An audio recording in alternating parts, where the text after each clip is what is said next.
سلامتی ہے ان آنکھوں پہ جو ہدایت پہ نظریں جمائے بیٹھی ہیں، ان کانوں پہ جو ذکر خیر کے منتظر رہتے ہیں، اور ان قدموں پہ جو ہدایت کی راہ پہ گامزن ہیں۔ کہ دین کا اعتراض یہ ہے کہ ہمیں صحیح سند کے ساتھ متعدد روایات ایسی ملتی ہیں جو غدیر خم کے موقع پر یہ من کنتم مولا فہذا علی مولا کا واقعہ پیش آیا۔ تو اس میں سوال یہ پیدا ہوتا ہے کہ اس گفتگو میں یہ حصہ بیان، یہ چیز بیان کیوں نہیں کی گئی؟ دیکھیے، اس میں ایک چیز بطور طالب علم کے میں گوش گزار کرنا چاہتا ہوں، وہ علم حدیث کے حوالے سے ہے۔ اگر آپ حدیثوں کا مطالعہ کریں تو آپ کو بے شمار اس طرح کی مثالیں سامنے آ جائیں گی جہاں پر جو راوی حضرات ہیں وہ کسی موقع کی ادنیٰ مماثلت تلاش کرتے ہوئے ایک جگہ کی بات دوسری جگہ نقل کر دیتے ہیں۔ اس کا میں نے خود تجربہ کیا حدیث پہ کام کرتے ہوئے، اور جب لوگ اس کی تحلیل کرتے ہیں، اس کے اندر اتر کے معاملے کو دیکھتے ہیں، تو یہ بات بالکل 2 اور 2 4 کی طرح بسا اوقات واضح ہو جاتی ہے، بسا اوقات واضح نہیں ہوتی۔ جہاں پر واضح ہو جاتی ہے وہاں پر آپ کو یہ سبق ملتا ہے کہ یہ معاملہ کس طریقے سے ہو رہا ہو۔ تو میں آپ کو ایک مثال پیش کرتا ہوں۔ ذخیرہ حدیث کے اندر جو سب سے نمایاں اور قوی روایت ہے، جس کے راویوں میں اتنے بڑے بڑے صحابہ، اتنی بڑی تعداد اس کو نقل کر رہی ہے، سینکڑوں کی تعداد میں اس کے طرق ہیں، وہ ہے حدیث جبریل۔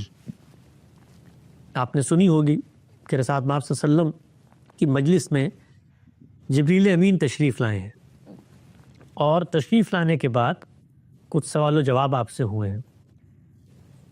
ان روایات پر جب ہم نے کام کیا تو سینکڑوں کی تعداد میں روایات ہیں، سب جگہ پر ایک ہی بات بیان ہو رہی ہے کہ وہ جو شخص آیا تھا وہاں پر اس کو کوئی بھی نہیں پہچانتا تھا، کوئی جانتا نہیں تھا وہ کون شخص ہے، یعنی وہ کوئی ان کے قبیلے یا ان کی جان پہچان کا آدمی نہیں تھا۔ ہر شخص ہی کہتا ہے، مطلب آپ اس کے جو طرق ہیں وہ کوئی 400-500 سے زیادہ ہیں، تو کسی جگہ پر یہ چیز سرے سے نقل ہی نہیں ہو رہی کہ وہ آدمی کون تھا۔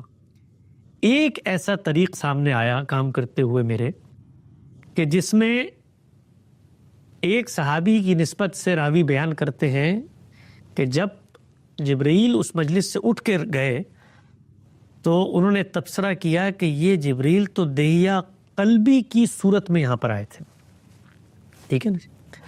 اب ایک طالب علم کے ذہن میں سوال پیدا ہوتا ہے کہ یار ایک واقعہ ہے، سینکڑوں لوگ نقل کر رہے ہیں، کوئی دوسرا آدمی یہ کہنا تو کجا کہ اس کی نسبت کسی سے، سب یہ کہہ رہے ہیں کہ ہم تو اس کو جانتے تک نہیں تھے، یہ ایک شخص کیسے کہہ رہا ہے کہ یہ دہیہ قلبی کی صورت میں آئے تھے اور باقی لوگ کیوں اس سے انجان رہ گئے؟ عقلی سوال پیدا ہوتا ہے نا۔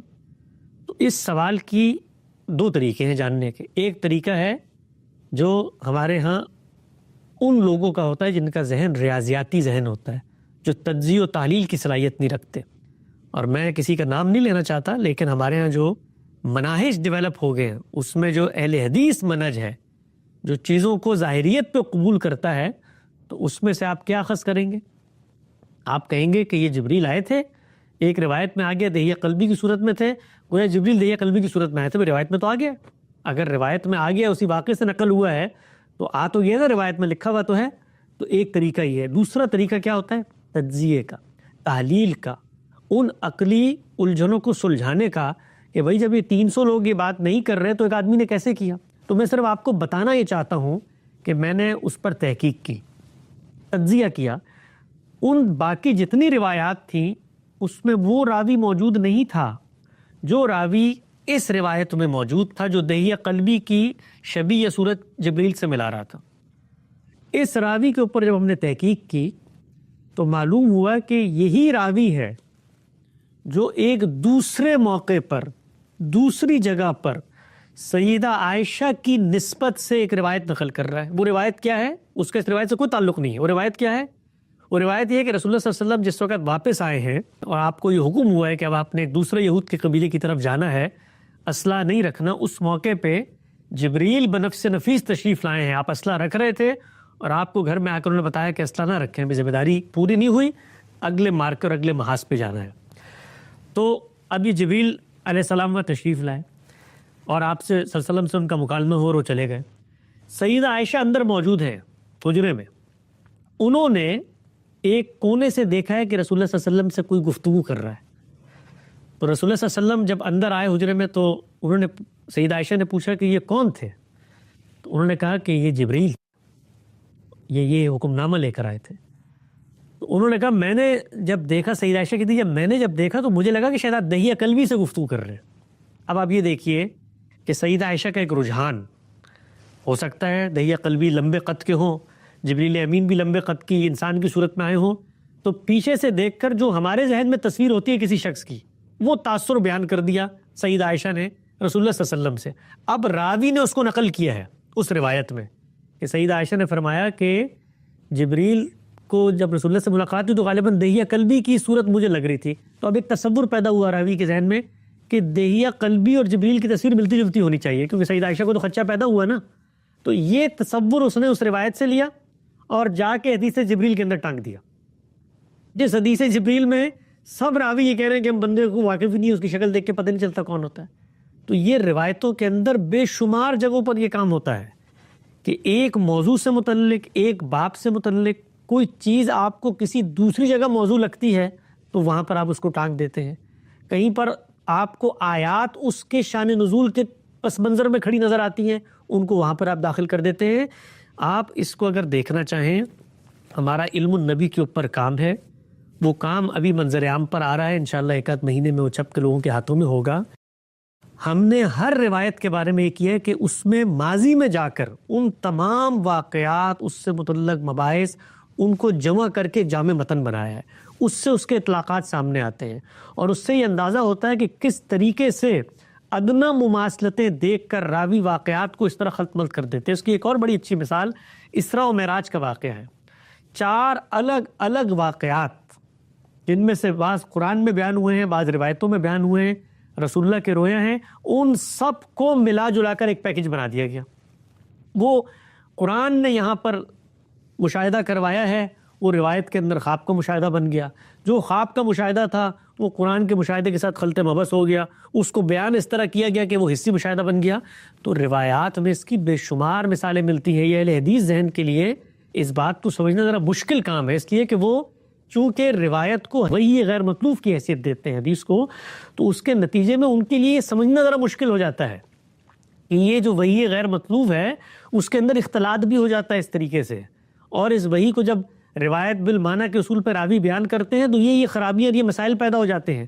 خود اس کی بڑی اچھی مثال عذاب قبر کی روایات ہے.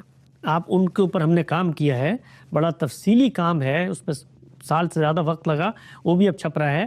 اس کو آپ دیکھیے. اس کے اندر اتمام حجت کی روایات ہے، جس طرح ان کو بیان کیا جاتا ہے ان کے پس منظر سے کاٹ کے اور چیزیں ادھر ادھر سے شامل ہو جاتی ہیں. تو یہ جو معاملہ ہے، یہ روایتوں کو جو لوگ وحی کی روشنی میں دیکھتے ہیں ان کی سمجھ میں آسانی سے نہیں آ سکتا. ان کے نزدیک مسلم کے اندر اگر کوئی چیز بیان ہو گئی ہے، خود صحیح مسلم کے اندر صحیح روایت ہے نا، ذرا رب الفضل کی روایات کو دیکھیے. غامدی صاحب نے تحلیل کر کے بتایا ہے اور آج تک اس تصور پر کوئی نقد نہیں کر سکا علمی انداز میں کہ 2 روایتیں ہیں، اوپر نیچے ہیں، اور نظر آ رہا ہے کہ ایک کی بات دوسری میں شامل ہوگی، دوسری کی بات اس میں شامل ہوگی. موقع نہیں ہے یہاں پر میں ان روایات کی تفصیل کروں، تو اس کو آپ میزان کتاب میں دیکھیں. تو یہ بہت ہوتا ہے ذخیرہ حدیث کے اندر. تو مثال کے طور پہ اگر یہ معلوم ہو گیا کہ اللہ کے پیغمبر نے من کنت مولا فعلی مولا کہا ہے، اور اس کا پس منظر یہ ہے کہ آپ نے ایک سرکاری کام کے لیے ان کو بھیجا جس میں ایک تنازع پیدا ہو گیا مال غنیمت کی تقسیم میں، اس میں لوگوں نے آپ پر مختلف الزامات لگائے، آپ کی کریکٹر اسیسینیشن بھی اس زمانے میں ہوئی ہوگی، 10 اور محرکات بھی ہوتے ہیں. پیغمبر کو محسوس ہوا، اس نے ایک موقع پہ تبصرہ کر کے بتایا کہ بھئی اس کے پیچھے پڑ گئے ہو تم، میں نے اس کو بھیجا تھا، تو اگر اس پر اعتراض کرنا تو مجھ پہ اعتراض کرو. میری اتھارٹی کو لے کر یہ وہاں گیا تھا، فیصلہ کر کے آیا، میں ذمہ دار ہوں، میں جواب دہ ہوں، تو اگر مجھے مانتے ہو تو پھر اس کو بھی مانو. تو یہ پس منظر ہے. آپ یہ کہیں کہ چونکہ ایک روایت میں یہ مطلق بات بھی آ گئی ہے، لہٰذا میں اس پورے پس منظر کو جو کہ میرے سامنے خود دریافت ہو کے آ گیا ہے، اس کی روشنی میں دیکھنے کے بجائے میں اس سے ایک پورا کا پورا فلسفہ دین نکال لوں کہ اللہ کے پیغمبر اپنی رخصت ہونے سے پہلے ایک شخص کو اپنی نیابت کی جگہ پر چھوڑ کے جا رہے ہیں. بھائی کسی اصول پر چھوڑ کے جائیں گے نا، وہ اصول یا علم و عقل کا ہوگا یا دین کا ہوگا، تو ذرا وہ اصول بتا دیں. قرآن مجید کہتا ہے امرہم شورا بینہم، تو شورائیت کا اجتماع ہو گیا تھا سیدنا علی پر جس کا فیصلہ کر کے جا رہے ہیں. دوسری طرف اللہ کے پیغمبر اپنی نسبت سے بتا رہے ہیں الائمۃ من قریش، اور ان کے لوگ جو ہے قیادت انہی کے پاس ہوگی. زعماء قریش فیصلہ کرتے ہیں، لوگ ان پر اعتماد کرتے ہیں. تو یہ باہم متضاد باتیں رسول اللہ کیوں فرما رہے ہیں بھائی؟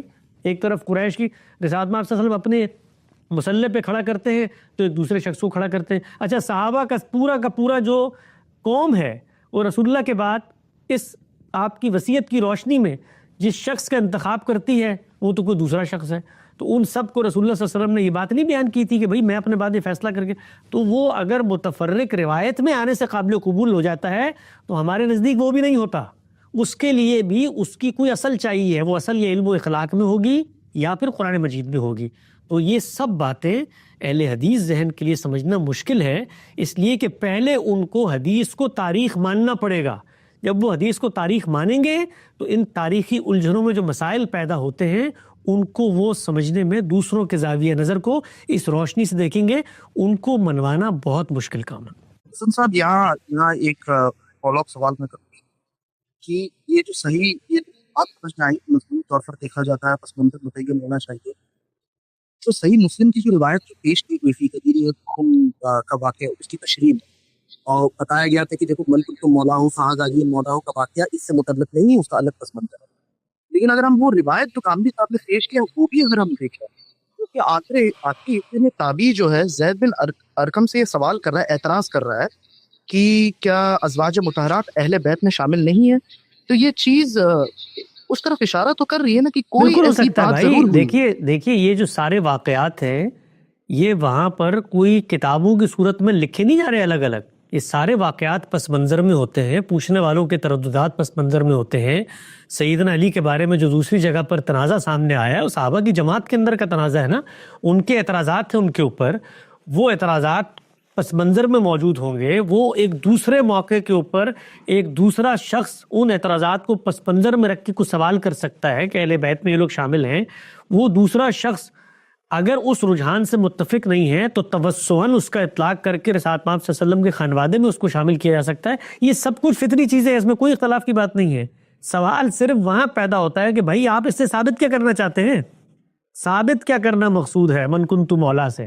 ثابت حسن صاحب یہ کرنا مقصود ہے کہ گامدی صاحب جو فرما رہے ہیں کہ اس غدیر خم میں اہل بیت کا جو ذکر آیا ہے تو خالصتاً ازواج مطہرات کے متعلق وصیت کر کے نہیں گئے ہیں. اس میں مولا علی کا بھی ذکر ہے اور آل علی، آل عقیل، آل جعفر ان کا بھی سب ذکر ہے اس میں. تو ایسا نہیں، اس میں ازواج مطہرات تو شامل ہیں ہی، اس سے کوئی انکار نہیں کر رہا ہے، لیکن آپ انہیں ایکسکلوڈ نہ کرتے ہیں نا. حضرت علی کا ذکر اس میں ہو رہا ہے. ازواج مطہرات کو شامل کرنے کی جو بنیاد ہے وہ تو قرآن مجید سے ہم نے ثابت کی کہ اللہ تعالیٰ کے میں بات پوری کر لوں. یہ بات کہ اللہ کے پیغمبر، آپ اگر اس روایت کے اندر یہ چیز شامل کرتے ہیں کہ خود رسول اللہ صلی اللہ علیہ وسلم نے اس موقع پر توسعاً، آپ کو روایات سے یہ چیز نظر آتی ہے، توسعاً اہل بیت میں ان لوگوں کو بھی شامل کر لیا جو زید بن ارقم کی روایت میں آتے ہیں. مجھے کیا اعتراض ہے، اس کے اوپر بھی کر لیا ہوگا، کر لیں، کیا اعتراض کی بات؟ کوئی اعتراض کی بات نہیں ہے. ہم نے تو لفظ کے بارے میں پہلے یہ بتایا کہ اہل بیت کے لفظ کا حقیقی اطلاق کس پہ ہوتا ہے. توسعاً اطلاق کرنا چاہیں، توسعاً اطلاق تو آپ گھر کے ملازمین تک پہ کرتے ہیں، یہاں تو پھر خونی رشتے موجود ہیں. اچھا کسی اور موقع پر کل کوئی روایت مخطوطے کی صورت میں سامنے آ جائے، اس میں رسالت مآب صلی اللہ علیہ وسلم فرمائیں کہ میں اپنے اہل بیت اور ان کا نام لے کر بتا دے الگ سے، وہ روایت ثابت بھی ہو جائے، وہ چیزیں آ بھی جائیں، تب بھی علمی عقلی لحاظ سے کوئی اس پہ اعتراض نہیں ہوتا. تو ہم نے جو بات بیان کی ہے من کنتو مولا فلیو مولا کے جو الفاظ ہیں، یہ لفظ الفاظ یہ دوسری جگہ پر پورا اپنا مدعا مفہوم اپنے سیاق کے ساتھ رکھتے ہیں. یہ روایتوں میں ہوتا ہے ادھر کی ادھر، ادھر کی ادھر ہو جاتی ہے.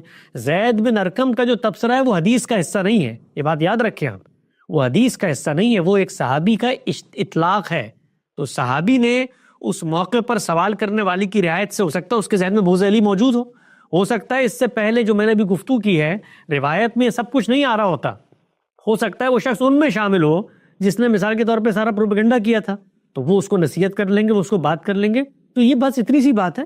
باقی اس میں جو شامل کر کے پورے کے پورے تصورات برآمد کیے جاتے ہیں اس کے بارے میں ہم توجہ دلاتے ہیں کہ وہ اس طرح سے کہ روایت میں وہاں بھی ذکر آ گیا من کنتو مولا کا، یہاں بھی ذکر آ گیا، لہٰذا اس سے اہل بیت کے لفظ میں عربیت کی روح سے آپ شامل کر لیں گے. وہاں بھی اگر ذکر آیا تو توسعاً شامل ہو سکتے ہیں اور دونوں رجحانات ہو سکتے ہیں کہ وہاں ذکر آیا ہے یا ذکر لایا گیا ہے. یہ دونوں رجحانات ہو سکتے ہیں. تاریخ کے باب میں، حدیث کے باب میں اس طرح کی باتیں اتنی قطعیت سے نہیں کرنی چاہیے. ٹھیک. ایک مختصر سا دوسرے حصے کے متعلق سوال ہوگا، بالکل مختصر. یہ قتل عمار کے متعلق جو روایت ہے کہ عمار کو باغی جماعت قتل کرے گی، کسی ویڈیو میں گاندھی صاحب نے یہ فرمایا تھا کہ اس کا مصداق جو ہے حضرت عثمان کے خلاف جو بلوائی ہیں وہ بنتے ہیں. تو یہ بات سمجھ میں نہیں آئی تھی، کیونکہ ہمیں روایات میں تو ملتا ہے کہ قتل عمار کے بعد امیر معاویہ اور عمرو بن العاص کے بیچ مکالمہ ہوا کہ عمار قتل ہو گئے ہیں. اس میں امیر معاویہ نے ڈانٹا کہ علی لائے تھے انہیں اس جنگ میں، تو وہ اس کے ذمہ دار ہیں قتل ہونے کے.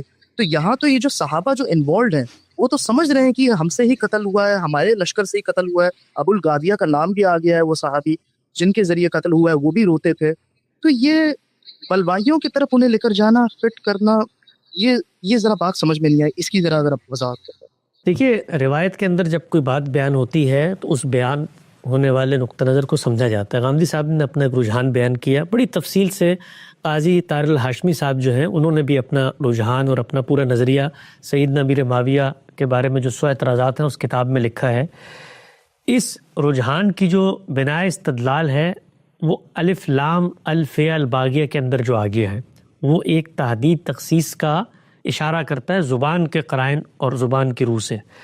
جب آپ معاملے کو دیکھتے ہیں تو اس میں حقیقت کی طرف جاتے ہیں کہ یہ جو سب کچھ ہوا ہے یہ کس چیز کا نتیجہ تھا، یعنی اس کا صحرا کس کے سر پہنایا جانا چاہیے جنہوں نے ان سارے کے سارے نقصانات کی بنیاد رکھی ہے. تو وہ اصل میں وہ گروہ باغیہ ہے جنہوں نے سیدنا عثمان کے خلاف بغاوت کی تھی، بلوائیوں کا گروہ.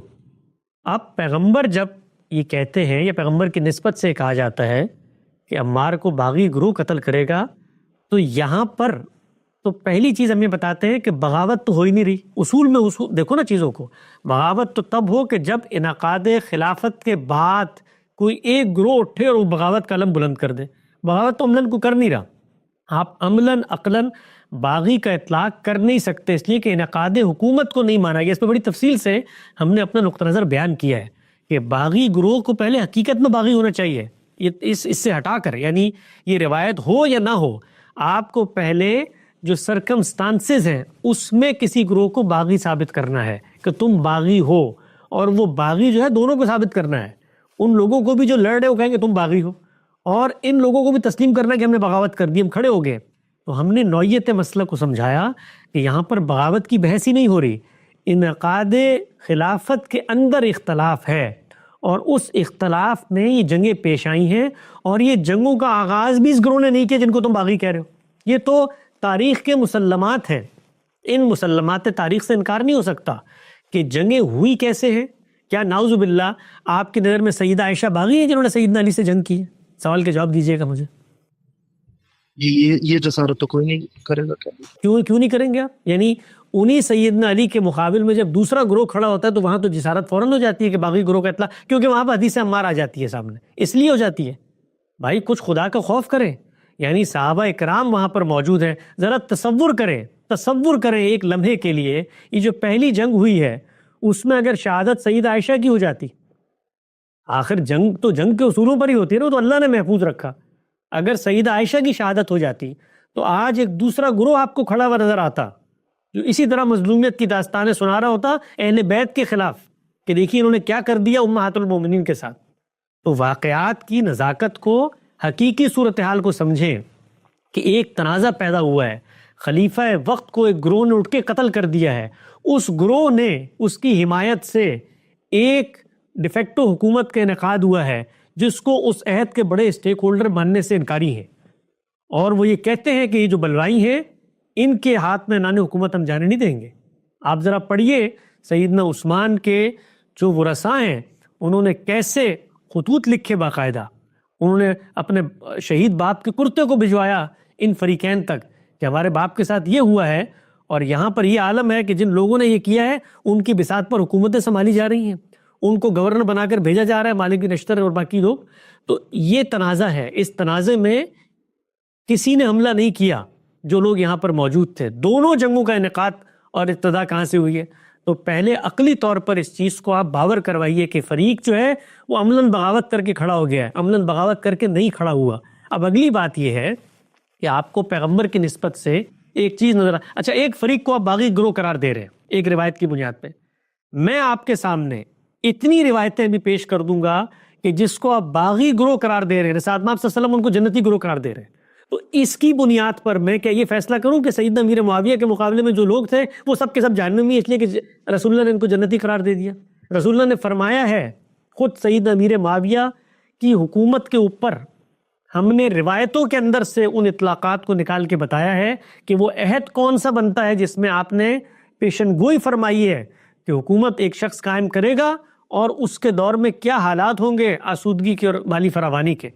تو اس کی بنیاد پر میں کہوں کہ مہدی کی روایات کا اطلاق سیدنا امیر معاویہ پہ ہو گیا، لہٰذا سامنے والا گروہ اب جہنمی ہو گیا۔ کچھ خدا کا خوف کرو بھائی، اس طرح کی روایات کو ان کے پس منظر میں رکھ کے دیکھنا چاہیے۔ اسی روایت سے جو سیدنا امیر معاویہ کے حق میں آتی ہے ان کے کسی سیاسی فیصلے کی توجہ نہیں ہوتی۔ رسول اللہ نے فرمایا ہے کہ میرے امت کا ایک گروہ نکلے گا جو پہلی دفعہ پانیوں کے اوپر سے گزر کر جہاد کرے گا، سیدنا امیر معاویہ کے دور میں ہوا۔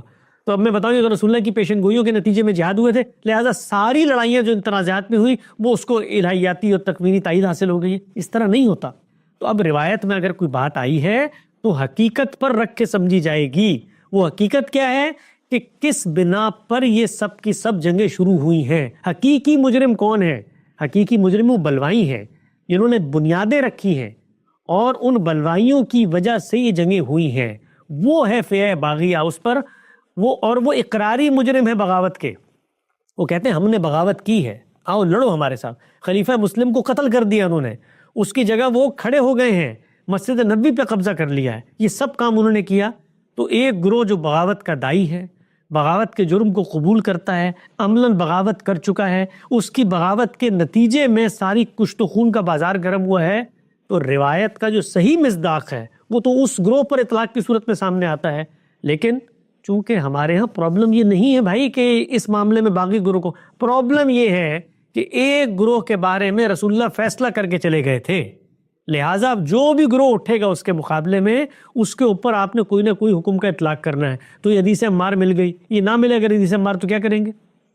تو پھر آپ باقی جگہوں سے اطلاق کریں گے۔ یہ دیکھیے، یہ تو اہل تشیع جو ہیں ان کے پورے مکتبہ فکر کی بنیاد حدیث عمار کے اوپر ہے، اور بھائی ان کی تصور کی بنیاد تو نظریہ امامت کے اوپر ہے۔ تو اس نظریہ امامت میں جب امام کے خلاف کوئی کھڑا ہو جاتا ہے تو وہ باغی بنتا ہے، اس کا تو ایمان باقی نہیں رہتا۔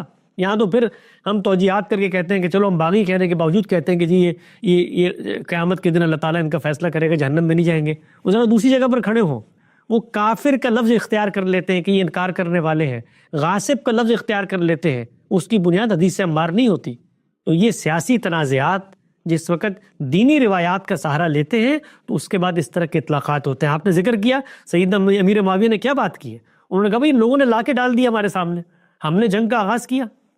اور اگر سب سے اہم بات جس پر کوئی جواب آج تک نہیں آیا، میں آپ سے پوچھنا چاہتا ہوں، براہ راست مجھے جواب دیں، یہ باغی گروہ تھا تو اس کا مطلب کیا ہے کہ رسول اللہ صلی اللہ علیہ وسلم نے دوسرے گروہ کے ساتھ اپنی تائید کا اعلان کر دیا، دوسرا باغی نہیں ہوگا؟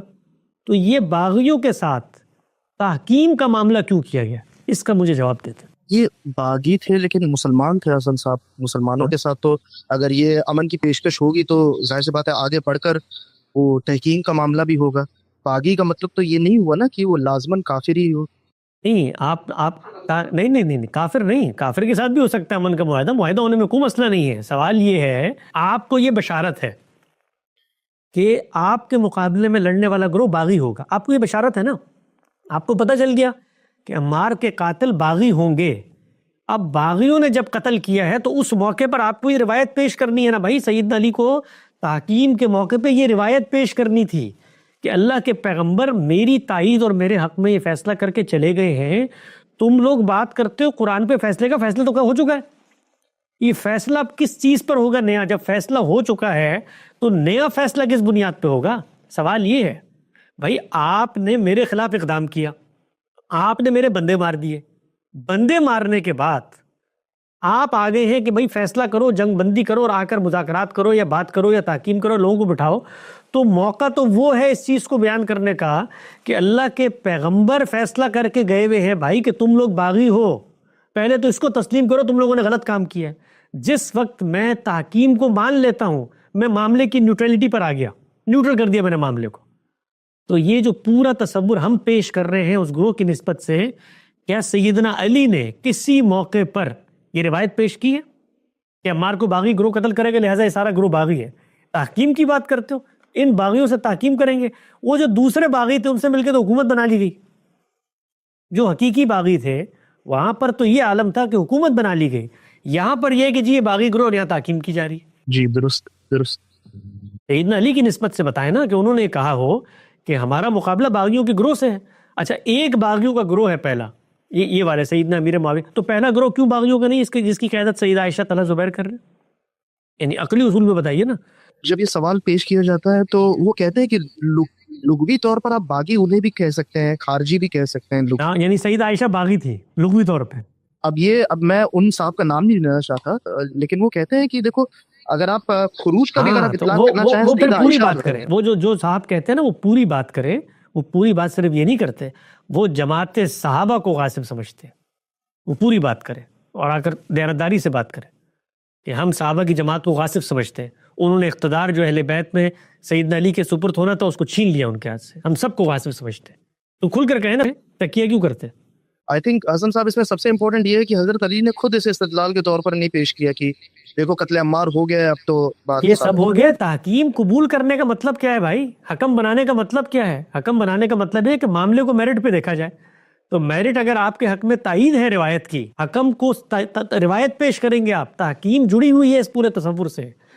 میں اگر ایک معاملے میں ایک استحقاق رکھتا ہوں تو پھر میں میرٹ پر تحکیم کا مطالبہ نہیں کر سکتا، وہاں پر قرآن پہ اٹھائے نا، قرآن کی روشنی میں فیصلہ ہو تو ہونا چاہیے تھا روایت کی روشنی میں فیصلہ ہو۔ روایتیں کاغذوں پہ لے کے نیزوں پہ لٹکائی جاتی ہیں کہ عمار باغی گروہ قتل کرے گا، اس کی بنیاد پہ فیصلہ کرو۔ قرآن اٹھائے گا کہ روایت اٹھائے گی؟ بالکل درست، بالکل واضح ہو گیا۔ بہت بہت شکریہ۔ الرحمن الرحیم، السلام علیکم۔ عامدی صاحب کے ساتھ ہفتہ وار سوال و جواب کی براہ راست نشست کو لیتے ہوئے پھر حاضر خدمت ہیں، آغاز کرتے ہیں۔ ہمارے ساتھ موجود ہیں جناب جاوید احمد غامدی صاحب۔ ہم نے آپ سے گفتگو کی تھی حدیث ثقلین پر، اسی طریقے سے حدیث قصہ پر۔ ہمارے ہاں امت کے دو رجحانات ہیں، اہل تشیع اور اہل سنت کے۔ اہل تشیع کی جو نقطہ نظر ہے اس کی بنا استدلال میں جو روایات پیش کی جاتی ہیں، غامدی صاحب سے ہم قرآن مجید کی روشنی میں اس کا تجزیہ طلب کر رہے ہیں۔ ایک اور بہت ہی مارکۃ الآراء واقعہ ہے غدیر خم کا واقعہ۔ کہا جاتا ہے کہ اللہ کے پیغمبر نے رخصت ہونے سے پہلے اپنے بعد کے کچھ فیصلے اس مقام پر کر دیے تھے۔ اہل تشیع کا نقطہ نظر کیا ہے مختصر سا پیش کر کے واقعے کی اصل تفصیلات کی جانب آگے پڑھوں گا۔ کہا جاتا ہے کہ واقعہ غدیر تاریخ اسلام کا اہم ترین واقعہ ہے، جس میں پیغمبر اسلام نے حجۃ الوداع سے واپسی پر غدیر خم نامی جگہ پر ہجرت کے 10ویں سال 18 ذی الحجہ کے دن حضرت علی کو اپنا جانشین مقرر کیا تھا، جس کے بعد تمام بزرگ صحابہ سمیت حاضرین نے سیدنا علی کی بیعت کی تھی۔ ساتھ ساتھ یہ بھی کہا جاتا ہے کہ یہ تقریر اللہ کے پیغمبر نے خدا کے حکم سے کی تھی، اور اس تقریر سے پہلے بھی کچھ آیات نازل ہوتی ہیں۔ وہ آیات کیا ہیں انشاءاللہ زیر بحث لائیں گے۔ اور جس وقت تقریر کا خاتمہ ہوا تو اس وقت بھی کچھ آیات اللہ کی جانب سے نازل کی گئی تھی۔ کہا جاتا ہے کہ اللہ کے پیغمبر نے اپنے بعد کے کچھ فیصلے ہیں جو سیدنا علی کے حق میں کر دیے تھے۔ روایت کیا ہے؟ میں روایت پڑھ دیتا ہوں پھر ہم سب کی جانب بڑھیں گے۔ روایت یہ ہے کہ نبی صلی اللہ علیہ وسلم نے خالد بن ولید رضی اللہ تعالیٰ عنہ کی جگہ حضرت علی کو یمن بھیجا تاکہ غنیمت کے خمس یعنی 5ویں حصے کو لے آئیں۔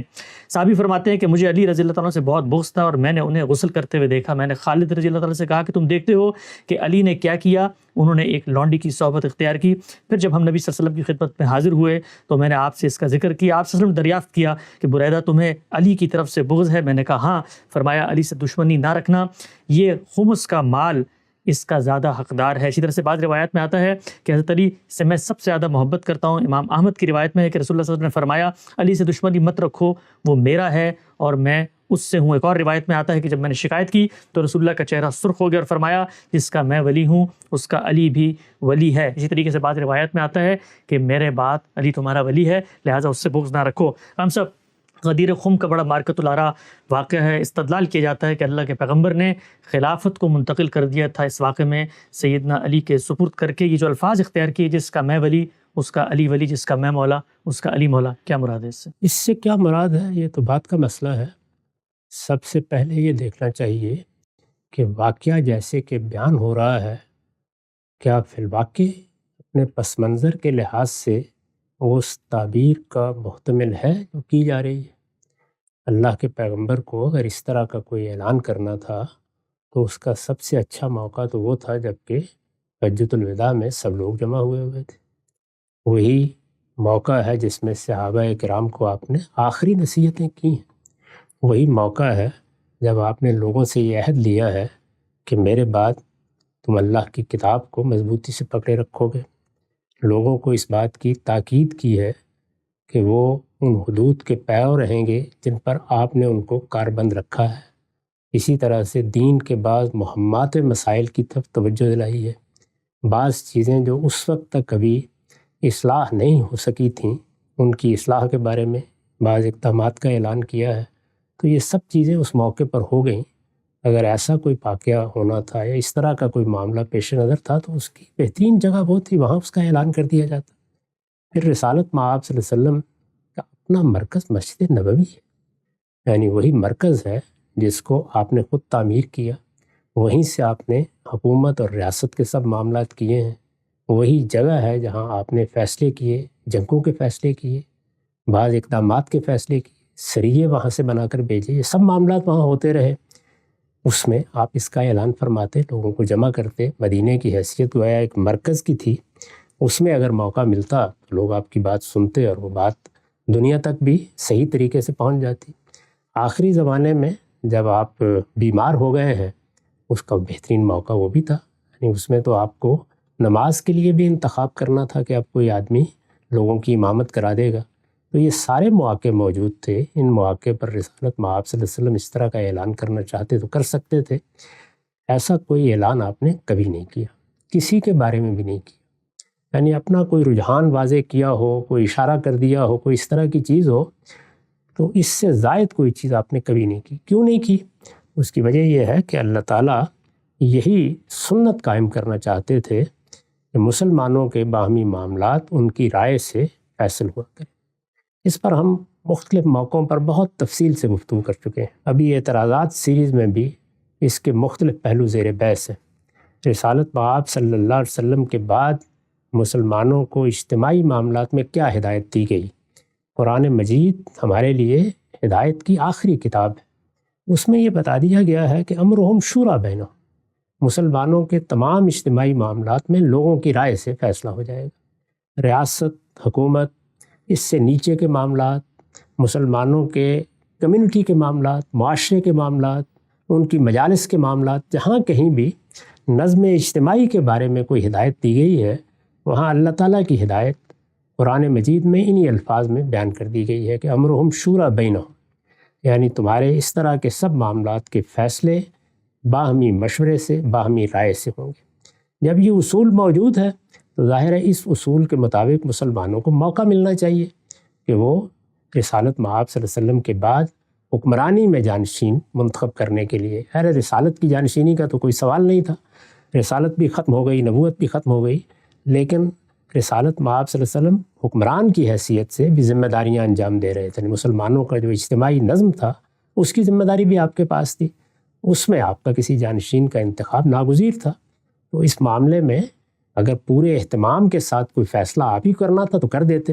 پھر ہمیں معلوم ہے کہ آپ نے بعض چیزوں میں توجہ بھی دلائی، مثلا یہ بتایا کہ یہ فیصلے کس اصول پر ہونے چاہیے، یہ بتایا کہ اس وقت جو مختلف جماعتیں موجود ہیں، جیسے انصار ہیں، جیسے مہاجرین ہیں، تو اس میں اگر تم فیصلہ کرو گے تو کس جماعت کو اس اصول کی روح سے، یعنی امرہم شورا بینہم کے اصول کی روح سے ترجیح دینی چاہیے۔ یہ باتیں آپ نے کی اور انصار کو اس کے بارے میں نصیحت بھی کی۔ میں نے وہ سب چیزیں اپنی کتاب برہان میں امرہم شورا بینہم کے تحت جو کچھ لکھا ہے اس میں جمع کر دی، بتا دیا ہے کہ رسالت مآب صلی اللہ علیہ وسلم نے کیا ہدایات تھیں، یہ بتا دیا ہے کہ انہی کا حوالہ دے کر سقیفہ بنی ساعدہ میں سیدنا صدیق نے فیصلہ کرایا۔ یہ سب چیزیں معروف ہیں۔ تو حضور نے جو طریقہ اختیار کیا وہ یہ طریقہ تھا، اس طریقے کے مطابق یہ سب فیصلے ہوئے ہیں۔ اب جو روایت آپ نے پڑھی ہے، کیا اس روایت میں ادنا درجے میں بھی اس طرح کی کوئی چیز زیر بحث لگتی ہے؟ یعنی ہم جب روایت کو دیکھیں گے یا قرآن مجید کے کسی مقام کو دیکھیں گے تو قرآن میں تو اگر روایت کے الفاظ میں کوئی بات بیان ہوئی ہے اور قرآن مجید میں اس کا کوئی ذکر ہے تو سیاق بھی ہوگا، سباق بھی ہوگا، پیچھے اور آگے سے ہم دیکھ لیں گے۔ جیسے کہ اس سے پیچھے جو سوالات آپ نے کیے، حدیث ثقلین ہے مثال کے طور پر، یا حدیث قصا ہے، یا اہل بیت کی تعین کے معاملات ہیں، تو ان میں نے آپ کو بتا دیا کہ دیکھیے یہ سورہ احزاب ہے، یہ اس میں معاملہ زیر بحث ہے، یہ اس کا پس منظر ہے، الفاظ یہ ہیں، جملوں کی تالیف یہ ہے، اس سے پیچھے یہ سیاق و سباق ہے، اس سے یہ بات بالکل واضح ہو جاتی ہے۔ روایت میں بھی دونوں شکلیں پیش آ جاتی ہیں، یعنی بعض اوقات الفاظ سے بات واضح نہیں ہوتی۔ اس صورت میں روایت تو ایک شخص کا بیان ہے، دو اشخاص کا بیان ہے، چار لوگوں کا بیان ہے، اس میں پھر یہ دیکھنا پڑتا ہے کہ بات کہاں کہاں اور بیان ہوئی ہے، کسی دوسرے نے بھی اس کو آگے روایت کیا ہے، اس میں کچھ چیزیں ایسی تو نہیں کہ جو لوگوں نے حذف کر دی ہیں۔ دین کے مجموعی معاملات کیا ہیں، مجموعی نظم کیا ہے، قرآن مجید کی ہدایت کیا ہے، اس میں رکھ کے اس کو دیکھا جائے۔ تو یہاں تو اگر آپ روایت کو سادہ طریقے سے پڑھیں تو وہی بتا رہی ہے کہ معاملہ کیا زیر بحث ہے۔ یعنی سیدنا علی کو ایک ذمہ داری دی گئی ہے، امراء کا تقرر رسالت میں آپ صلی اللہ علیہ وسلم وقتاً فوقتاً کرتے رہے ہیں۔ اس کے لیے یہ سمجھ لینا چاہیے کہ قرآن مجید کی سورہ نساء میں اللہ تعالیٰ نے وہ ہدایات بیان کی ہیں جو نظم ریاست کے بارے میں صحابہ کرام کو دی گئی یا رسالت مآب صلی اللہ علیہ وسلم کے زمانے میں مسلمانوں کو دی گئی۔ ان ہدایات میں جہاں بعض اصولی نصیحتیں بیان ہوئی ہیں، وہاں یہ بھی بتا دیا گیا کہ اس وقت کیا نظم ہے جو قائم کر دیا گیا ہے۔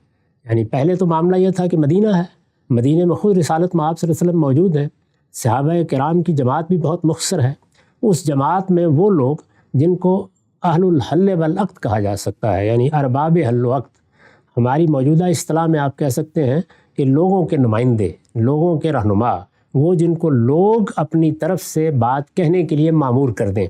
تو یہ چند لوگ تھے، ان کے ہم نام بتا سکتے ہیں کہ وہ کون لوگ تھے۔ ایک مختصر سی جماعت میں 8، 10، 12 ایسے لوگ تھے جن کی حیثیت رسالت مآب صلی اللہ علیہ وسلم کی دعوت کے ساتھ تعلق کی وجہ سے رہنماؤں کی ہوگی۔ سیدنا صدیق تھے، سیدنا عمر تھے، سیدنا عثمان تھے، سیدنا علی تھے، طلحہ تھے، زبیر تھے رضی اللہ عنہم، ابو عبیدہ بن الجراح تھے، معاذ بن جبل تھے۔ اس طرح بعض صحابہ کرام بہت نمایاں ہیں جن کے بارے میں ہم جانتے ہیں کہ ان سے مشورہ کر کے، اسی طرح انصار میں سے سعد بن عبادہ ہے، سعد بن معاذ ہے، یا بعض اور بزرگ صحابہ ہیں، ان سے مشورہ کر کے رسالت مآب صلی اللہ علیہ وسلم سارا نظم چلا رہے تھے۔ لیکن پھر کیا ہوا؟ پھر یہ ہوا کہ مدینے سے باہر ریاست پھیلنا شروع ہو گئی۔ اب جب باہر پھیلنا شروع ہو گئی تو اس میں لوگوں کو علاقوں کی ذمہ داریاں بھی دی جاتی تھیں، مہمات کی ذمہ داریاں بھی دی جاتی تھیں۔ گویا دو طرح کے امراء قائم کرنا پڑ گئے، ایک وہ کہ جو کسی علاقے کا جا کر نظم سنبھالیں، ایک یہ کہ وہ کسی جگہ پر کسی مہم کے لیے بھیجے جائیں۔ کوئی سریہ بھیجا جا رہا ہے، کسی جگہ کوئی لشکر بھیجا جا رہا ہے، تو اس کا بھی آخر کسی کو امیر مقرر کیا جائے گا۔ عام طور پر یہی تعبیر اختیار کی جاتی تھی۔ رسالت مآب صلی اللہ علیہ وسلم کے زمانے میں اس طرح کے لوگ ہیں جن کے بارے میں قرآن یہ کہتا ہے کہ یہ اولو الامر ہیں، یعنی ان کو مسلمانوں کے نظم کی ذمہ داری دی گئی ہے۔ ہاں، وہ ذمہ داری کسی مہم کے سلسلے میں دی گئی ہے یا کسی علاقے کا نظم چلانے کے لیے دی گئی ہے۔ ان سے ہمیں کیا رویہ اختیار کرنا چاہیے، اس کو اصول کے طور پر بیان کیا ہے کہ اے ایمان والو، اطیعوا اللہ و اطیعوا الرسول، اللہ کی اطاعت کرو، اللہ کے رسول کی اطاعت کرو، اس لیے کہ اللہ اور اللہ کے رسول تو اس وقت حکومت کر رہے ہیں۔ اسی لیے میں ہمیشہ یہ کہتا ہوں کہ اس وقت حکومت الہیہ قائم تھی، یعنی خود اللہ تعالیٰ براہ راست اپنے پیغمبر کے ذریعے سے ہدایات بھی دے رہے تھے اور فیصلے بھی سنا رہے تھے۔ قرآن مجید میں وہ سب باتیں نقل ہوئی ہیں۔ زمین پر اللہ کا پیغمبر موجود تھا، تو اللہ و رسول کو تو گویا یہ حیثیت حاصل تھی کہ براہ راست اس وقت معاملات کو انہی کو دیکھنا تھا۔ ان کی اطاعت تو اس لیے بھی کرنی ہے کہ وہ ہمارا پروردگار ہے اور رسول اس کا نمائندہ ہے۔ اس وقت حکمران کی حیثیت سے بھی انہی کی اطاعت کرنی تھی۔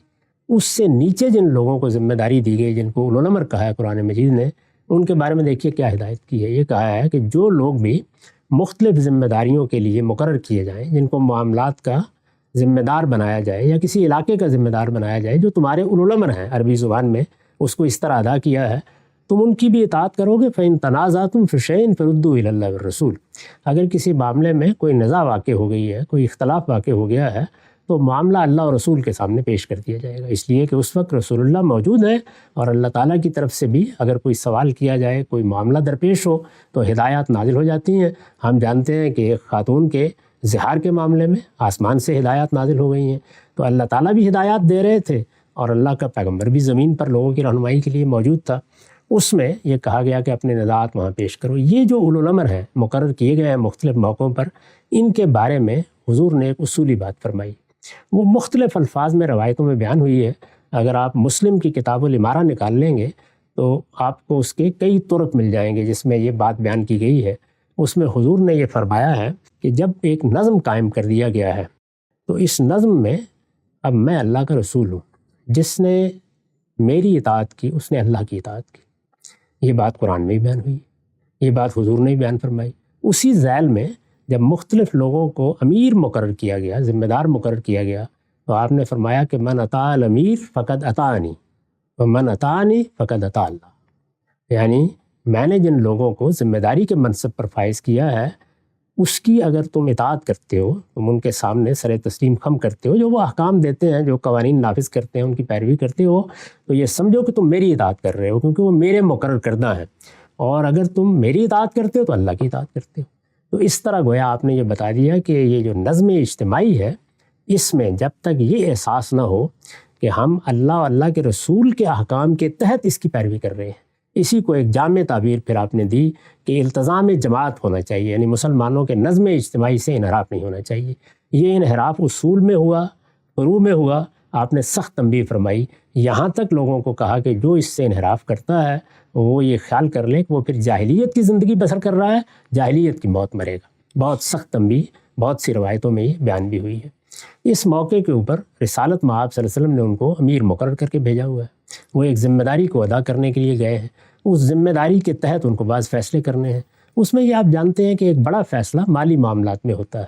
مالی معاملات کے فیصلوں میں ہمیں قرآن سے معلوم ہوتا ہے کہ لوگ رسالت مآب صلی اللہ علیہ وسلم پر بھی الزام تراشی سے باز نہیں جاتے تھے. منہم من یلمزک فی الصدقات قرآن مجید ہی میں ہے نا، یعنی خود رسالت مآب صلی اللہ علیہ وسلم کے بارے میں بھی لوگ بحثیں کرنا شروع کر دیتے تھے. بعض اوقات یہ بات کہہ گزرتے تھے، ناشائستگی کے انداز میں کہہ گزرتے تھے یہ تو کچھ بے انصافی ہو گئی ہے، معلوم ہوتا ہے کچھ اقربا پروری ہو رہی ہے. یہ معلوم ہے کہ ایک بڑا واقعہ ہو گیا تھا جس میں انصار کو بھی گلہ ہوا اور رسالت مآب صلی اللہ علیہ وسلم کو ایک تقریر کر کے ان کا گلہ دور کرنا پڑا. تو اس موقع پر بھی سیدنا علی نے جو خمس کا روپیہ کہیے، مال کہیے، یا جو کچھ بھی ان کے پاس تھا، اس میں غلام بھی ہوتے تھے، لونڈیاں بھی ہوتی تھیں اس زمانے میں. اسی طرح اموال کی چیزیں جیسے اونٹ ہیں، گھوڑے ہیں، اسی طرح سے بھیڑ بکریاں ہیں، یہ بھی ہوتی تھیں. تو اس طرح کی بہت سی چیزوں میں وہ 5واں حصہ نکال لیا جاتا تھا. یہ معلوم ہے کہ اس میں جو قانون بیان ہوا ہے وہ یہ کہ عام طور پر تو مال غنیمت ملتا تھا تو اس میں 5واں حصہ نکال کے باقی تقسیم کر دیا جاتا تھا. اور اموال فے کے بارے میں یہ بتا دیا گیا تھا کہ ان میں چونکہ مسلمانوں نے اپنی طرف سے کوئی خدمت انجام نہیں دی تو وہ سارا کا سارا قومی املاک کی حیثیت سے رہے گا، اور اس کے بارے میں جو مصارف ہوں گے وہ بھی سورہ حشر میں بیان ہو گئے ہیں.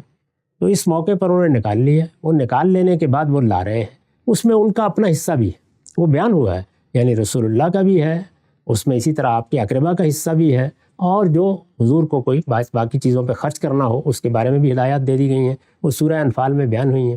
کسی لونڈی کے بارے میں اس طرح کی نزاع پیدا ہو گئی. نزاع پیدا ہو جاتی ہے تو آپ جانتے ہیں کہ بعض اوقات نزاع نفرت میں تبدیل ہو جاتی ہے، بغض میں تبدیل ہو جاتی ہے. صحابی نے بتایا مجھے، تو صحابی نے خود بتایا بھی ہے کہ یہ صورتحال ہے. یہ ایک بڑی ہی ناخوشگوار صورتحال ہے، نہیں پیدا ہونی چاہیے. ایسے معاملات میں نصیحت بھی کرنی چاہیے. حضور نے اس پس منظر میں ان کو نصیحت کی ہے، اور نصیحت کرتے ہوئے یہ بتایا ہے کہ یہ معاملہ کسی بدنیتی سے نہیں ہوا.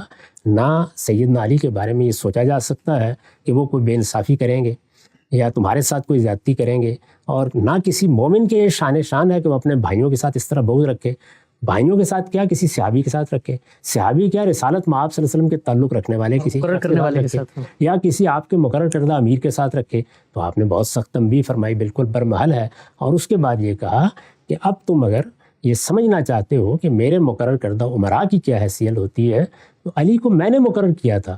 اس وجہ سے جو لوگ مجھے اپنا سردار سمجھتے ہیں، علی کو بھی انہیں اپنا سردار سمجھنا چاہیے. تو اس پس منظر میں یہ نصیحت کی گئی ہے. ایسی نصیحت بہت سے موقعوں پر کرنے کی ضرورت ہوتی ہے. میرے نزدیک رسالت مآب صلی اللہ علیہ وسلم کا یہ ارشاد اسی اصولی بات کی فرع ہے کہ من اطاع الامیر فقد اطاعنی ومن اطاعنی فقد اطاع اللہ. سبحان اللہ. ہم سب بہت ہی خوبی کے ساتھ قرآن مجید کی روشنی میں روایت کا اصل پس منظر کیا ہے اور رسالت مآب صلی اللہ علیہ وسلم جو ایک اطلاقی تبصرہ کر رہے ہیں اس کی اصل قرآن مجید میں کیا ہے وہ آپ نے بیان فرمائی. اچھا، اس سے پہلے ہم صاحب کہ میں وہ 2 آیتیں زیر بحث لے کر آؤں جن کے بارے میں کہا جاتا ہے کہ روایت جس وقت پیش کی گئی، رسالت مآب صلی اللہ علیہ وسلم نے خطبہ دیا تو پہلے اور بعد میں کچھ آیتیں بھی نازل ہوئیں جس سے یہ استدلال کیا جاتا ہے کہ اللہ تعالیٰ خود قرآن مجید میں اسی فیصلے کا حوالہ دے رہے ہیں. آیتیں آتی ہیں زیر بحث. اس سے پہلے ہم صاحب جو مقدمہ اس پورے کے پورے واقعہ غدیر خم سے برآمد کیا جاتا ہے، جن لوگوں کے حق میں برآمد کیا جا رہا ہے کہ جی اللہ کے پیغمبر نے ان کو خلافت کی جانشینی پر اور اس جگہ پر فائز کر دیا ہے. جس وقت اللہ کے پیغمبر رخصت ہوئے، سیدنا ابوبکر کے بارے میں فیصلہ ہوا، الائمۃ من قریش کی روایت ہے، تو جن کے بارے میں مقرر کیا ہے اور کہا جاتا ہے کہ صحابہ نے بیعت کر لی تھی، تو سب سے پہلے تو ان کو اس موقع پہ بڑھ کے کہنا چاہیے تھا کہ یہ آپ لوگ کیوں بیٹھ گئے جی فیصلہ کرنے کے لیے، اس لیے غدیر خم میں تو فیصلہ ہو چکا تھا. تو سیدنا علی نے تو روایت کبھی پیش نہیں کی. ایسا کبھی ہوا نہیں، نہ انہوں نے اپنے آپ کو اس حیثیت سے پیش کیا، نہ اپنا استحقاق کبھی اس حوالے سے منوانا چاہا. سارے آپ ذخیرہ روایات کو دیکھ جائیے، تاریخ کو دیکھ جائیے، وہاں پر یہ کشمکش موجود ہی نہیں ہے. لیکن جہاں پر بھی کچھ عمارت کے فیصلے ہوں گے وہاں میں یہ سمجھ سکتا ہوں کہ میں اس خدمت کو زیادہ بہتر طریقے سے انجام دے سکتا ہوں، آپ یہ سمجھ سکتے ہیں کہ آپ بہتر طریقے سے انجام دے سکتے ہیں.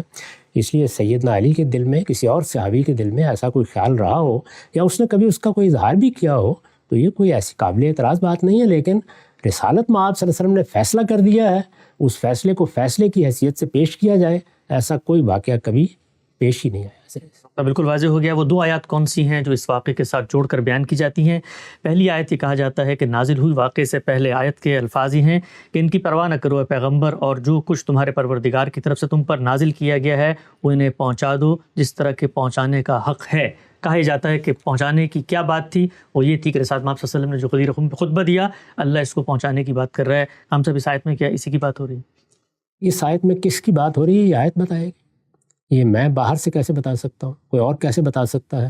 تو قرآن مجید میں اس آیت کو نکالیے اور آگے تک پڑھتے چلے جائیے. جو بات پہنچانی ہے وہ آگے بیان ہوئی. اچھا. اور وہ کوئی ایک جگہ بیان نہیں ہوئی بلکہ مسلسل بیان ہوئی. اس میں آیات پر آیات ہیں، آگے کافی دیر تک اللہ تعالیٰ نے اسی میسج کو بیان کیا ہے اور یہ بتایا ہے کہ اس وقت یہ یہود و نصارہ کے ساتھ معاملہ درپیش ہے. ان لوگوں نے یہ بدقسمتی سے رائے قائم کر رکھی ہوئی ہے کہ یہ خدا کی کوئی چہیتی امت ہے. انہوں نے تورات کو چھوڑ دیا، انجیل کو چھوڑ دیا، اللہ کی کتابوں پر عمل کرنے سے گریزاں ہو گئے. ان کو پوری طرح بتا دیا جائے کہ اللہ کے ہاں ان کی کوئی حیثیت نہیں ہے جب تک یہ تورات و انجیل کی اقامت نہیں کرتے. یہ اصل میں وہ بات ہے جو آخری درجے میں آگے کہی گئی ہے، اسی کے بارے میں یہ فرمایا ہے کہ یہ پیغام پہنچا دیا جائے. قرآن مجید منتشر اقوال کا مجموعہ نہیں ہے کہ آپ اس کی کوئی آیت پکڑیں اور جہاں سے چاہیں ایک قصہ لے کر آئیں اور اس کے ساتھ اس کو جوڑ دیں. اس نے کوئی بات کہی ہے تو اس کا سیاق دیکھیں گے، اس کا سباق دیکھیں گے. آگے پورا ایک خطبہ ہے جس کو قرآن نے نقل کیا ہے، وہ پیغام ہے جس کے پہنچانے کے بارے میں کہا ہے کہ بے کم و کاس پہنچا دیا جائے، کسی مخالفت کی پرواہ نہ کی جائے. اب یہود و نصارہ کہ یہ بات کہ ہمارے ساتھ بھی کوئی معاملہ کر لیا جائے، ہماری بھی حیثیت تسلیم کر لی جائے، اس کا کوئی امکان نہیں ہے. صاف صاف کہہ دیا جائے کہ جو اللہ تعالیٰ نے اپنی کتابوں میں ہدایت کی ہے اس کی اقامت کرو گے تو اللہ کے حاضر پاؤ گے اور ہم بھی تمہیں قبول کریں گے، نہیں کرو گے تو تمہارے درمیان فراق ہے. یہ بات ہے پوری پہنچانے کے لیے کہا گیا. اس کا کیا تعلق ہے ان واقعات سے؟ اس طرح کی باتیں قرآن مجید کے باہر سے لانا، اس میں داخل کرنا، یہ بجائے خود اللہ کی کتاب کو نہ ماننے کے مترادف. ایک وقت واضح ہو گیا. اچھا، ہم سب کہا جاتا ہے کہ جس وقت اللہ کے پیغمبر نے خطبہ دیا اور یہ بات پہنچا دی، اس کے بعد یہ آیات نازل ہوئیں. یہ بھی سورہ مائدہ ہی کی آیات ہیں. اس میں فرمایا گیا ہے تمہارے دین کو آج تمہارے لیے پورا کر دیا گیا ہے اور تم پر اپنی نعمت تمام کر دی گئی ہے اور تمہارے لیے دین کی حیثیت سے اسلام کو پسند کیا گیا ہے. گویا استدلال یہ کیا جاتا ہے کہ اللہ کے پیغمبر نے جب آخری فیصلہ کر دیا اس کے بعد اللہ نے یہ حکم نازل کیا کہ اب دین مکمل ہو گیا ہے. گویا آخری فیصلہ یہی تھا کہ سیدنا علی کو جانشین بنا دیا جائے اور غدیر خم کے موقع پہ یہ الیوم اکملت لکم دینکم والی آیت نازل ہوئی. آپ کوئی داستان سنا سکتے ہیں لیکن وہ سب داستانیں باہر کی داستان ہیں. سورہ مائدہ کی آیات ہیں. سورہ مائدہ کو سادہ ترجمہ سامنے رکھیے، پڑھتے چلے جائیے. اس میں بالکل ٹھیک مقام پر یہ آیات آئی ہیں اور اپنے سیاق و سباق میں آئی ہیں. وہاں یہ بتایا جا رہا ہے کہ دین کے احکام پورے ہو گئے ہیں، جن چیزوں کی وضاحت مطلوب تھی وہ کر دی گئی ہے. شریعت کا کوئی پہلو ایسا نہیں رہا جس میں اب کوئی ابہام ہو. اب ہم یہ اعلان کر رہے ہیں کہ ہم نے پہلی وحی سے جو دین دینا شروع کیا تھا وہ پایہ تکمیل کو پہنچ گیا ہے. اللہ کی نعمت تمام ہو گئی ہے اور اللہ نے اسلام کو تمہارے دین کے لیے پسند کیا ہے. تو رضیت لکم الاسلام دینا کے الفاظ خود بتا رہے ہیں کہ وہ کیا چیز ہے جو اللہ اس موقع پر دے رہے ہیں. اس کے بعد پھر فرمایا ہے کہ اب آخری اعلان بھی کر دیا جائے کہ یہود و نصارہ کے ساتھ دین کے معاملے میں کوئی مصالحت نہیں ہو سکتی. اگر ان کو حق کو اختیار کرنا ہے تو بے کم و کاست اختیار کریں، ان تک یہ بات پہنچا دی جائے. اس سیاق و سباق میں یہ ساری بات کہی گئی ہے. جس کا جی چاہے اس کو وہاں پڑھ لیں. آیت کو وہاں سے آپ نکال لیں، نکالنے کے بعد ایک قصہ خود تجویز فرمائیں، پھر اس کو آیت سے متعلق کر دیں.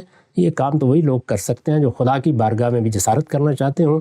میں یہ جسارت نہیں کر سکتا. بالکل واضح ہو گیا غدیر خم کی اس پوری روایت کی حقیقت، پس منظر، اطلاقات کہتے ہیں. قرآن مجید کی روشنی میں غامدی صاحب کی آراء کا ہم نے جائزہ لیا. انشاءاللہ سلسلہ گفتگو کو آگے بڑھائیں گے. کچھ اور بھی پہلو ہیں جو اس پورے واقعات کے پس منظر میں پیش کی جاتے ہیں. زیر بحث آئیں گے. وقت یہاں پہ ختم ہوتا ہے. دوبارہ حاضر خدمت ہوں گے. اب تک آپ لوگ کا بہت شکریہ.